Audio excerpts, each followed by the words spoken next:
In a room gilded with chandeliers and cameras, where every smile felt rehearsed and every word weighed in gold, one woman dared to turn a celebration into a reckoning. The fact that this started off in the 90s and we had someone who could talk about what happened to them in the 90s, but then you go down the line and you've got somebody that's telling us their story from 2008. These failures led to years and years of abuse that did not have to take place.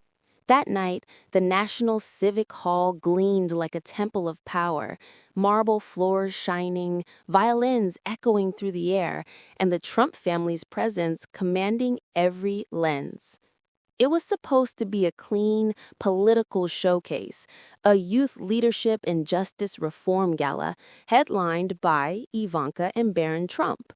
But no one expected that Congresswoman Jasmine Crockett would steal the night, and the silence that followed her would echo far beyond those polished walls. When Jasmine entered, the room shifted. Her deep blue gown wasn't just fabric, it was armor. Her eyes calm, unbothered, observant. She wasn't there for spectacle. She was there for truth. And truth has a way of making even the most powerful tremble. Ivanka, radiant and composed in cream silk, made her usual rounds. Every handshake, every smile, perfectly timed for the cameras. And just a few steps behind her was Barron Trump, taller now, quiet, sharp, watching. The two passed Jasmine with courteous greetings, but behind those smiles, something unspoken burned. The event began like any other political soiree, applause, speeches, polite laughter. But under that crystal ceiling, there was tension, something in the air that even the orchestra couldn't smooth out. When Jasmine finally took the stage, her voice was steady. She spoke not about legacy, not about family prestige, but about truth, justice, and what leadership should mean when no one is watching. Leadership, she said, is not about silence. It's about empathy, about courage, about choosing what's right even when it's inconvenient. You could feel the air tighten. Ivanka shifted in her seat, lips curling in a poised half smile, the kind that says, "I hear you, but I don't approve." Moments later, Ivanka took the podium. Her words were wrapped in velvet but lined with steel. True leadership, she said, is about composure, grace under pressure, and knowing when silence speaks louder than noise. The crowd clapped, politely, nervously. Jasmine just smiled. She knew what was happening. A silent duel, a war fought not with fists, but with words. Barron, sitting beside his sister, leaned in and whispered, "Is she talking about us?" Ivanka smirked. She's trying to. But Jasmine heard it all, every word, and her calm didn't flinch. Then after intermission came the closing remarks. The host invited Jasmine once more. She rose, slow and deliberate, her presence commanding the same attention as a gavel hitting would. The hall hushed. Why are we sitting here today? Celebrating laws that do more harm than good. Passing bootleg reforms written by people who don't even understand what they've done. You could almost feel Ivanka's jaw tighten. Barron's eyes flicked nervously between the two women. Jasmine went on, her tone sharpening. She said, "We talk about family values." She glanced toward the front row. But respect is not inherited, it's earned through integrity, not appearance. The room fell still. Every camera pointed her way.